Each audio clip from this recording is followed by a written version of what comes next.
ঘন কুয়াশার বেপরোয়া গতি এবং ওভারটেকিংয়ের কারণে রংপুরে ভয়াবহ দুর্ঘটনার কবলে পড়েছে 7টি বাস ও ট্রাক। মিঠাপুকুরে এই দুর্ঘটনায় 20 থেকে 25 জন আহত হলেও প্রাণহানি হয়নি। দুর্ঘটনার জন্য ওভারটেকিং এবং নিয়ন্ত্রণহীন গতিকে দুষলেন প্রত্যক্ষদর্শীরা। কোনোভাবেই গতিসীমা মানছেন না চালকরা, দাবি হাইওয়ে পুলিশের।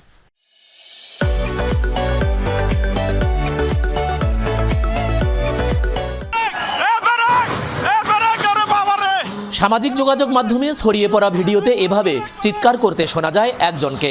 ঘটনাটি রংপুর মিঠাপুকুরের রশিদপুরের। বারবার বলা যে আপনারা সবাই সরে যান, আপনারা কেউ ওখান থেকে সরতেছেন না। শনিবার সকাল 7:30টার দিকে প্রথমে একটি মাছবাহী ট্রাক সামনের গাড়িকে ধাক্কা দিয়ে আইল্যান্ডে উঠে পড়ে। 5 মিনিটের মধ্যেই একের পর এক ধাক্কা লাগতে থাকে 7টি বাস ও ট্রাকে। সব গাড়ির পেছন এবং সামনের অংশ দুমড়ে মুচড়ে যায়। ওই জায়গা থেকে 5টা যাত্রী নিয়ে মিঠাপুকুর যাইতেছি, আসতে এই জায়গা খারাপ হয়েছে, দেখি যে একটা গাড়ি উপরে, মানে ওই ছোট জ্যাক গাড়িটা উপরে, তারপরে একটার সাথে একটা মারি দিয়েছে। গাড়িটার স্পিড 100-এর ঊর্ধ্বে, তাদের নিয়ন্ত্রণ রাখতে পারছে না, বিদায় একটার পর একটা এভাবে পিছিয়ে এসে ধাক্কা দিচ্ছে, যার কারণে সংঘর্ষটা আরো বড় ধরনের আকার ধারণ করছে। আল্লাহ।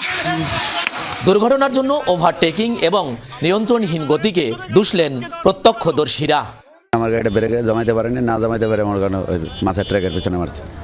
পরে শ্যামলি এসে আমার পিছনে মারছে, তো আমার পিছনে মারছে, এই কারণে আমার গাড়িটার ক্ষতি বেশি হয়েছে। এক পাশে দিয়ে একটা ভেকু গাড়ি যাচ্ছিল, যার কারণে যখন আমরা গাড়িটা জমাতে যাই, জমাতে যায় মনে করেন যে পিকআপের সাথে লাগে যায়। তারা যেভাবে গাড়িটা চালাই আছে, সর্বোচ্চ গতি ছিল 80-90, এই গতিতে গাড়িটা প্রথমে এক গাড়িতে মারছে, পিছন থেকে আসা তারা পর একের পর এক মেরে দিচ্ছে।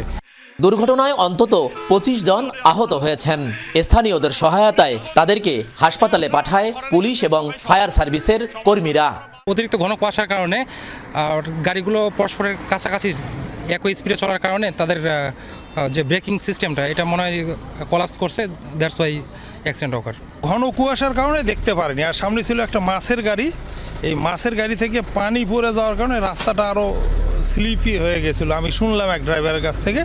এর কারণেই হয়তোবা এরকম ঘটনা ঘটতে পারে।